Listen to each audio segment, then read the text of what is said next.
कानातले बायकांचा सगळ्यात फेवरेट दागिना. आपल्याकडे भरपूर कानातले असतात, पण काय होतं ऑर्गनाईज करताना थोडीशी गडबड होऊन जाते. घाई गडबडीत एखादं कानातलं मॅचिंगवाला सापडतं, पण त्याचं दुसरं मॅचिंगचं जे आहे पेअर तो सापडत नाही. मग अशा घाई गडबडीत काय करायचं, किंवा कधी कधी आपल्याला हवं ते कानातलं पटकन सापडत नाही. मग कानातले ऑर्गनाईज किती छान करता येतील ह्याची मी तुम्हाला एक छोटीशी हॅक देते.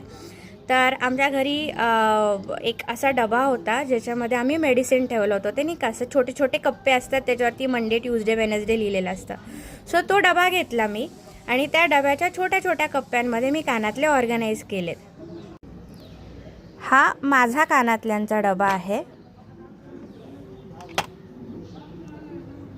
सो सेम डिझाईनचे कानातले तुम्ही ह्या छोट्या छोट्या कप्प्यामध्ये ठेवू शकता.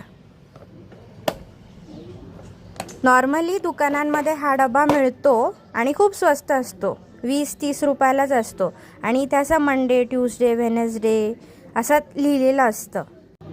कुठल्याही जनरल स्टोअरमध्ये हे डबे इझिली अवेलेबल असतात आणि ऑनलाईन पण अवेलेबल असतात. सर्च करताना फक्त मेडिसिन बॉक्स वगैरे असं काहीतरी तुम्ही टाका तर एकदम इझिली मिळून जाईल. बऱ्याच वर्षांपासून मी सर्च करत होते एक solution for cluttering of all my earrings and this is what I got. And trust me guys, जेव्हापासून मी हे वापरायला लागले ना, it's been so easy to find everything. So तुम्हाला ही हॅक कशी वाटली मला कमेंट्समध्ये नक्की सांगा. बाय.